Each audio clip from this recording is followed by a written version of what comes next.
Okay, so let's start with Unit 3. Yeah, so in Unit 2 we have discussed methods, approaches of text mining.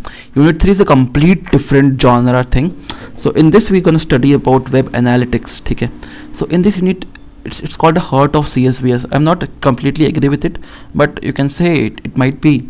So it's going to study about algorithms, web crawling, what is search algorithms, etc. And in business system we can study about analytics, A/B testing, SEOs. You can see it's a very good unit. You can say it's a big unit also, but we'll try to cover the most important things here. Okay, let's get started. Yeah, so the theme is measuring user behavior and organizing the internet. ठीक है, so exam questions are like really split 50-50 type of thing कि search algorithm कैसे काम करता है, the architecture, and analyse करो web and using analytics. तो it's like a more of a technological और also a business system type of thing. ठीक है, तो पार्ट 1 इज वेब एनालिटिक्स समझते हैं, बिजनेस सिस्टम के बारे में समझते हैं. तो वेब एनालिटिक्स टूल क्या होता है, तो you don't expect it to more of a technical thing, just understand the overall idea. Web analytics tool क्या होते हैं, एक सॉफ्टवेयर जो कलेक्ट करता है, मेजर करता है, एनालाइज करता है web data to optimise web usage. ठीक है, बेसिकली एक ऐसा सॉफ्टवेयर जो डेटा कलेक्ट करता है इंटरनेट से, मेजर करता है, एनालाइज करता है, वो सॉफ्टवेयर को हम वेब एनालिटिक्स टूल बोलते हैं. वो काम कैसे करते हैं, देर बेसिकली है जावास्क्रिप्ट रिटन कोड, कि उनके पास उस कोड में सिर्फ जावास्क्रिप्ट कोड रहता है बेसिकली, और वो बेसिकली से place on a website that tracks the user action, page views, bounce rate, session duration. जैसे एग्जाम्पल के तौर पर you can see if I have this, तो आई हैव एक्सटेंशन जो मेरी पूरी वेब एक्टिविटी यूज़ करता है, यू कैन से जो मेरी पूरी वेब एक्टिविटी ट्रैक करता है. It's just like it web analytics tool जो हर चीज़ आपकी ट्रैक करता है कि पेज में व्यूज़ कितने हैं, बाउंस रेट कितने हैं, सेशन ड्यूरेशन, कितने टाइम आप सेशन लॉग इन था आपका, ये सब चीज़ें ट्रैक करता है. एग्जाम्पल गूगल एनालिटिक्स जो कि standard, Adobe analysis, Hotjar, heat maps present करता है, ये सब चीज़ें एनालिटिक्स टूल होती है. ठीक है, next is click stream analysis. This is very important. Click stream क्या होती है, एग्जाम्पल क्लिक स्ट्रीम क्या होती है, stream is basically a sequence, and what is click, click is the mouse click. ठीक है, सो whenever you're gonna study, whenever you're gonna surf on a web, ठीक है, तो वॉट यू डू कि आप क्लिक्स करते हो, मल्टीपल कहाँ क्लिक्स करते हो. लाइक जैसे मैंने ये खोला, मैंने न्यू टैब में इस पर क्लिक किया तो मेरा न्यू टैब पे क्लिक हुआ. Then I have clicked on search box में मैंने क्लिक किया, फिर मैंने कुछ क्लिक किया, लाइक जोमेटो ओपन किया, उसके बाद मैंने सर्च किया जोमेटो में फूड, लाइक आइसक्रीम सर्च किया, आइसक्रीम में मैंने कैटेगरी सर्च की, प्राइस फिल्टर सर्च किया, फिल्टर. तो मैंने क्या किया, एक सीक्वेंस ऑफ सर्चेस किए, क्लिक्स किए. सो जब मैं इसको ट्रैक करूं कि मैंने कितने सारे क्लिक्स किए, कितने सीक्वेंस में क्लिक्स किए, क्या क्या चीज़ें क्लिक किए, तो ये मेरे को मेरे इंटेंशंस बताता है कि मैं क्या करने आया था. मैं जोमेटो में क्या आइसक्रीम, मेरे को कितने का आइसक्रीम खाना था, तो इसने मेरे को मेरा बिहेवियर बताया. तो click stream is analysis that tracks the exact path stream of clicks a user takes through a website. It tells a story of a user's journey. User क्या करने आया था. ठीक है, तो ये बहुत सारी चीज़ आपको बताता है. ट्रैफिक एनालिसिस बताता है, हाउ मेनी पीपल विजिटेड, कितने लोग इसमें विजिट किए.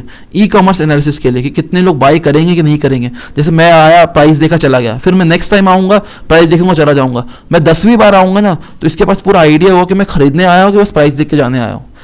तो इस टाइप का आइडिया होता है कि ये क्या सही में खरीदेगा या नहीं खरीदेगा. ये सब चीज़ प्रिडिक्ट करने में बहुत हेल्प करती है क्लिक स्ट्रीम. फिर पाथ एनालिसिस होता है कि लाइक जैसे मैं होम में गया, होम से प्रोडक्ट सेक्शन में गया, उसके बाद कार्ट सेक्शन में गया, उसके बाद चेकआउट में गया, अब मैं क्या क्विट करूँगा, अब या परचेस करूँगा. ये सब चीज़ मैं देख सकता हूँ यूजिंग क्लिक स्ट्रीम एनालिसिस. हम प्रिडिक्ट कर सकते हैं. ठीक है, you can make a diagram with it, कैसा है क्या है. इट्स एक कंप्लीट डिसीजन ट्री है कि डायग्राम है कि आपने पहले होम पेज में आया, होम पेज से आपने प्रोडक्ट पेज में गए, उसके बाद या इस टाइप में राइट एरो प्रोडक्ट पेज, फिर राइट एरो डायमंड में ऐड टू कार्ट, या आप यस करोगे या आप नो करोगे. तो इस टाइप की एक प्रिसीजन ट्री फॉर्मेट बना सकते हो इसके लिए.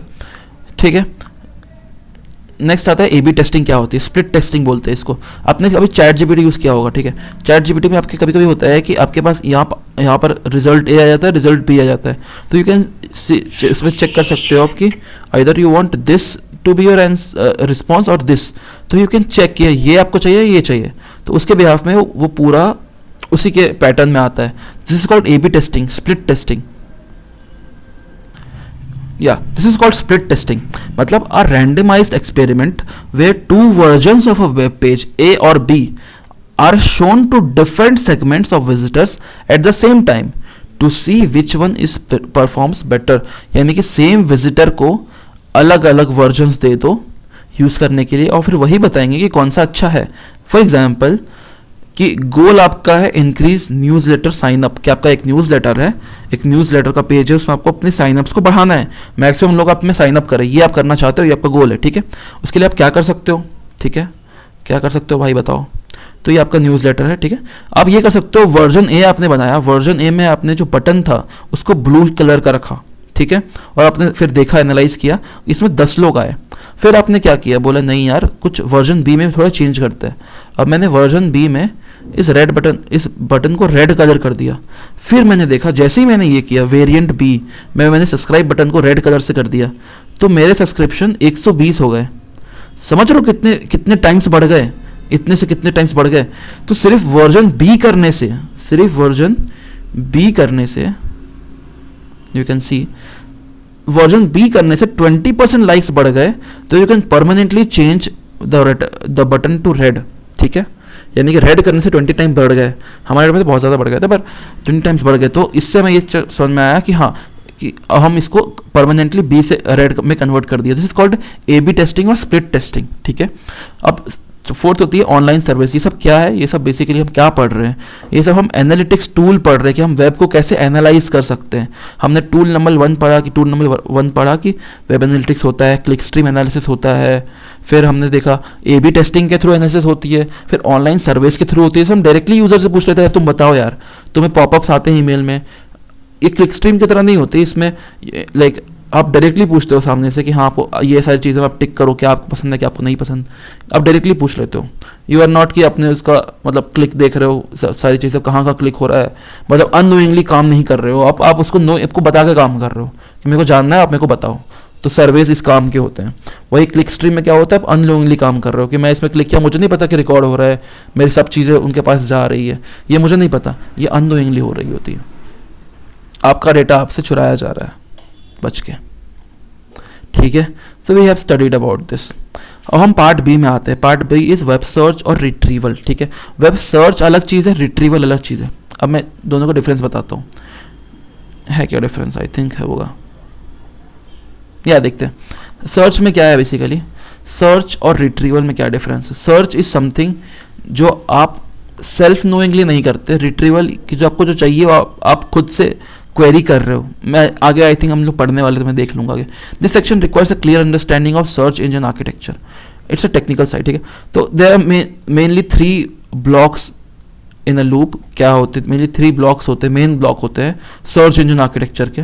ठीक है, first is crawler. Search engine क्या है? गूगल एक सर्च इंजन है ऑब्वियसली. तो उसके 3 मेन ब्लॉक्स होते हैं. ठीक है, फर्स्ट इज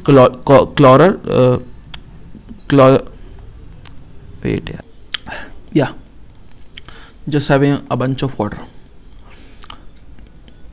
Crawler, जो इसको हम स्पाइडर भी बोलते हैं. So it फेचेस the pages from the web. ठीक है, लाइक आपको कुछ चाहिए तो वो बहुत सारे वेब पेजेस से फेच करके आपको दिखाता है. इंडेक्सर जो सारे के सारे पेजेस को इंडेक्स करता है इन अ डेटाबेस. और क्वेरी इंजन जो आपके इनपुट के हिसाब से कुछ सर्टेन रिजल्ट्स को इंडेक्स के थ्रू फेच करके आपको दिखाता है. ये 3 चीज़ें होती है इसमें सर्च इंजन आर्किटेक्चर में. ठीक है, ये 3 चीज़ों के बारे में हमें डेप्थ पे पढ़ना है. Let's start.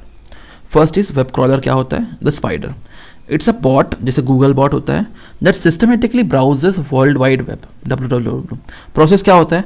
पहले इसने सारे के सारे नोन URL को अपने पास रखा कि भाई सारे के सारे नोन URL को हमने अपने पास रखा. फिर जैसे ही आपने साइट विजिट की, पेज विजिट किया आपने किसी पेज को, तो इसने सारे के सारे लिंक्स को एक पेज में ले आया. या लाइक ऐसे समझो आप.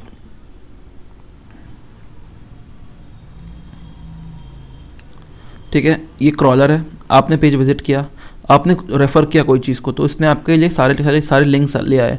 फॉर एग्जांपल यूट्यूब, तो एक क्रॉलर चला, उसने मेरे लिए सारे के सारे बंच ऑफ चीज़ें लिंक्स ले आया. इसने सेम है, विजिट द पेज और एक्सट्रैक्ट ऑल लिंक्स मेरे उस पेज में और मेरे को डिस्प्ले करा दिया. Add new links to the queue. अब मेरे पास और भी लिंक्स के ऑप्शंस रहते हैं इसमें. और इस टाइप अगर आप मैंने इसमें नीचे जाके इस पर क्लिक किया तो इससे मेरे को और लिंक्स कहीं से ढूंढ के ले आया ये। तो इस तरह से ये काम होता है, मतलब क्यू में और लिंक्स लगे रहते हैं यहाँ पर क्यू में, और ये एक स्टेप रिपीट होता है पूरी तरह से। तो ये क्रॉलर का ये काम होता है कि सारे के सारे लिंक्स को आपके सामने ले आना, ये क्रॉलर का काम होता है, इसको हम स्पाइडर बोलते हैं, ठीक है। गूगल भी इसी तरह से काम करता है। Next is what is indexing. तो इंडेक्सिंग बहुत ज़रूरी है। Once a page is crawled, ठीक है, it must be stored in a way that allows fast searching. You cannot scan the whole internet every time, obviously यार। अब खुद सोचो, आपके पास आपने कुछ सर्च किया, फॉर एग्जांपल मैंने YouTube ही सर्च किया, तो अब YouTube में जो भी चीज़ें आनी है ना आपके पेज में, वो सब चीज़ें इंडेक्स्ड होनी चाहिए प्रॉपर, यानी कि प्रॉपर आपके उसमें डेटाबेस में तो स्टोर्ड है, पर उसमें इंडेक्स्ड होनी चाहिए कि कौन कौन सी चीज़ें आनी चाहिए, इसमें कौन कौन सी चीज़ें फर्स्ट में दिखेगी, ये सारी चीज़ें इंडेक्स होनी चाहिए। क्योंकि अगर मैंने यूट्यूब सर्च किया, क्या ये पूरा इंटरनेट ढूंढेगा यूट्यूब के नाम पे? नहीं, हर बार नहीं ढूंढेगा, फर्स्ट टाइम मे भी ढूंढ सकता है, पर we can not stand every search में नहीं ढूंढ सकता। This is called inverted index comes up into play. This is core data structure, जिसमें कि हम डॉक्यूमेंट को वर्ड्स में स्टोर करते हैं, एंड वर्ड्स को स्टोर करते हैं लिस्ट ऑफ डॉक्यूमेंट में। मतलब जैसे हमारे पास एक वर्ड है पाइथन वर्ड को हमने डॉक्यूमेंट 1, 5, 99 इस तरह से मल्टीपल डॉक्यूमेंट्स में हमने पाइथन वर्ड के हिसाब से डॉक्यूमेंट स्टोर किया। लेकिन वही अगर हम डॉक्यूमेंट स्टोर करते, डॉक्यूमेंट 1 में एक वर्ड है पाइथन, तो डॉक्यूमेंट 1 में तो भाई थाउजेंड्स ऑफ वर्ड्स हैं, तुम सारे वर्ड्स डॉक्यूमेंट के हिसाब से सारे वर्ड्स तो नहीं रख सकते ना यार, कि हमें डॉक्यूमेंट 1 में पेज ये चाहिए तो हमें पूरा का पूरा 1000 वर्ड्स को वो करना पड़ेगा, पार्स करना पड़ेगा, देखना पड़ेगा। वही अगर मुझे सिर्फ पाइथन चाहिए तो मेरे को पता है पाइथन मेरे को इस डॉक्यूमेंट में मिल जाएगा, तो इसको बोलते हैं इंडेक्स। तो इंडेक्सिंग ये है, डॉक्यूमेंट के हिसाब से वर्ड को हम लोग बोलते हैं indexing, but we are using inverted indexing, यानी कि वर्ड के हिसाब से डॉक्यूमेंट लिस्ट हो रही है। This is called inverted indexing. इसके थ्रू हमारे जो सर्च इंजन है इतनी तेज काम करते हैं, इसके थ्रू काम करते हैं इतने तेज। इसमें भी हम इंडेक्सिंग में भी बहुत सारी चीज़ें होती है, पर inverted indexing the main thing. इसके थ्रू हमारे जो इंडेक्सिंग होती है इतनी फास्ट होती है, हमारे रिजल्ट्स इतने फास्ट आते हैं कोई भी चीज़ के, ठीक है। यहाँ तक तो बात आ गई, जैसे मैंने यूट्यूब लिखा, समझ गए होगे कि बैकएंड में क्या होता है, कि इंडेक्सिंग हुई होगी, उसके बाद इसका रिजल्ट्स आया। अब हमारे फर्स्ट में यार ये youtube.com ही क्यों आया, ये क्यों नहीं आया, लाइक गूगल प्ले का जो यूट्यूब है ये क्यों नहीं आया, और ये क्यों नहीं आया, ऐप स्टोर का क्यों नहीं आया, या आई वुड से कि ये क्यों नहीं आया, blog.youtube क्यों नहीं आया। तो मैंने तो YouTube सर्च किया था, ये भी तो YouTube है, तो मेरा वही क्यों आया, यही YouTube क्यों आया, youtube.com ही क्यों आया। बताता हूँ क्यों आया, क्योंकि ये टोटली डिपेंड करता है पेज के रैंकिंग के ऊपर। तो there are certain ranking algorithms जो कि ज़रूरी होते हैं, ठीक है, डिसाइडिंग द पेज कि कौन सा नंबर 1 पे आएगा और कौन सा लास्ट आएगा, ये सब पेज रैंकिंग एल्गोरिदम डिसाइड करते हैं। तो there is a page ranking algorithm जो कि गूगल यूज़ करता है। A page is important if the other pages link to it, it treats a link as a vote. मतलब एक पेज में ये उसके कंटेंट क्या है वो तो इंपॉर्टेंट है ही है, ये भी इंपॉर्टेंट है कि उस पेज में और कौन कौन से लिंक्स है जो अदर पेज को रेफर करते हैं, ये भी इंपॉर्टेंट होता है, ठीक है। यानी उसको हम बोलते हैं हब्स, ठीक है, हब्स बोलते हैं, आगे पढ़ेंगे हम इसको। उसमें हब्स कितने अच्छे हब्स हैं, यानी कि वो जिस डॉक्यूमेंट को रेफर कर रहे हैं वो डॉक्यूमेंट कितने अच्छे हैं, ये भी ज़रूरी होती है। तो ये गूगल जो एल्गोरिथम यूज़ करता है उसका फॉर्मूला है, that is 1 - d into plus d of you can say summation of PRT upon summation of CTA। इस टाइप में हम देख सकते हो, आप कहीं भी सर्च करोगे पेज रैंकिंग एल्गोरिथम या इसी फार्मूला को याद कर लोगे, बहुत सिंपल फार्मूला है। तो यू कैन सी PR क्या है, page rank of page 1, D क्या है, डैम्पिंग फैक्टर, यानी कि एक असम्पशन को मानते हैं 0.85 यूजुअली लेते हैं बेसिकली कि आपका जो पेज है वो कितने पहले आएगा, इससे आप कैलकुलेट कर सकते हो, ये एल्गोरिथम यूज़ होता है, ठीक है, ये ग्राफिकल एल्गोरिथम है। अब next is search engine optimisation. तो in practice the optimisation of कितने उसका रैंक कितनी अच्छी आएगी, यानी कि ऑर्गेनिकली कितना उसको आप बेटर कर सकते हो, तो उसके लिए यूज़ होता है SEO, यानी कि उसके रैंक को आप ऑर्गेनिकली कैसे बढ़ा सकते हो। पेड करके तो बढ़ा ही सकते हो, ठीक है, मेटा एड्स चला के या पेड करके आप बढ़ा ही सकते हो, पर ऑर्गेनिकली कैसे बढ़ा सकते हो, उसके लिए SEO काम आता है। तो SEO में भी 2 तरह के SEO होते हैं, ऑन पेज और ऑफ पेज। ऑन पेज होता है changing content on the side, keyword use करो, टाइटल टैग यूज़ करो, फास्ट लोडिंग स्पीड यूज़ करो, तब उसके पेज की SEO बढ़ जाती है। और ऑफ पेज SEO यानी कि getting other sites to link, उसको लाइक बैकलिंक जिसको बोलते हैं, यानी कि आपके पेज में मान लो जैसे विकीपीडिया है, विकीपीडिया अरे मान लो ऐसे ही मान लो विकीपीडिया, उसमें कितने सारे लिंक्स होते हैं। अब हर लिंक जो अलग एक पेज खुलेगा उसमें, तो वो पेज कितना अच्छा है ये भी बहुत इंपॉर्टेंट है। हर हब में जो अलग अलग मल्टीपल पेजेस है वो पेज कितने, उसकी एसईओ कैसी है। तो ये पूरा का पूरा एक क्यूमुलेटिव या you can say cumulative scoring आपको मिलती है एसईओ की, ठीक है। ये होता है। 9 topic is web traffic modelling. This is a mathematical model. तो how people surf the web, इसमें आता है the power of law, like Zipf's law. तो in any language the web traffic the frequency of word is inversely proportional to its rank. मतलब जैसे कुछ मत समझो, बहुत सिंपल है, बहुत सिंपल है। पावर ऑफ लॉ क्या होता है? पावर ऑफ लॉ मैं बताता हूँ क्या होता है। जो आपकी मैक्सिमम 20% सेल्स है ना, वो आपकी सबसे मतलब फर्स्ट जो आती है वेबसाइट, क्लियर बताता हूँ, छोड़ो एग्जाम्पल से बताता हूँ। गूगल मैंने सर्च किया, ठीक है, तो मेरे को फर्स्ट जो वेबसाइट की लिंक दिखी रैंक 1 पे, उस रैंक पे ही मैक्सिमम लोग क्लिक करते हैं, ठीक है। तो जो डिफरेंस आता है, यानी कि रैंक 1 पे जो रहता है ना, वो सबसे ज़्यादा ट्रैफिक लेके जाता है, और रैंक 2 पे जो होती है वो सीधा उसका हाफ लेके जाता है। मतलब अगर रैंक 1 पे 1 करोड़ लोगों ने क्लिक किया, तो रैंक 2 पे सिर्फ 50 के लोग क्लिक करते हैं जनरल में, और रैंक 3 में उसका 1/3 हो जाता है। समझ लो इतना डिफरेंस होता है। दैट इज अ डिफरेंस, यानी कि a few sites gets a millions hit, ठीक है, a few sites get a millions of hit, while millions of sites get very few hits. Hits मतलब यूज़र कितने उसको खोलते हैं, ओपन करते हैं। तो कुछ साइट्स होते हैं जिसमें मिलियंस ऑफ यूज़र्स आते हैं, और मिलियंस ऑफ साइट्स होते हैं जिसमें कुछ यूज़र्स आते हैं। This is the power of SEO, this is the power law. ये हमें बताता है कि वेब ट्रैफिक कितना मैटर करता है। Frequency of word like inversely proportional to its rank कितना, ये मतलब ये बेसिकली ये बताता है कि फर्स्ट जो होती है उसका कितना पावर रहता है, उसके बाद का कितना वो कितना कम हो जाता है। बेसिकली उसके ट्रैफिक कितने कम हो जाते हैं, हाफ हो जाता है सीधा। ये डायग्राम भी हमें ये बताता है। और you can like see the crawler हमने पढ़ा, इंडेक्सर पढ़ा, उसका रैंकर पढ़ा, एनालिटिक्स में हमने देखा ए बी टेस्टिंग होती है, क्लिक स्ट्रीम टेस्टिंग होती है, एसईओ हमने देख लिया, रैंकिंग एल्गोरिथम देख लिया। इसके साथ साथ हमारा यूनिट 3 भी खत्म हो जाता है। Hope you all enjoy it. थोड़ा सा बड़ा था, आई अंडरस्टैंड, थोड़ा सा मैंने तेज़ भी पढ़ा है, अंडरस्टैंड दैट, क्योंकि एग्जाम इज़ वेरी क्लोज, और इसमें ऐसा कुछ है भी नहीं। You need to like do in depth. If you have done this only, that's sufficient for your examination. And if you have liked the video, obviously पता है आपको क्या करना है, I don't need to tell. Okay, so have a nice day and meet you in next video, जो हम unit 4 और unit 5 discuss करेंगे। Hope so will make it you can say in one shot, unit 4, 5. So okay, great, keep studying, keep working hard, keep grinding. Bye bye.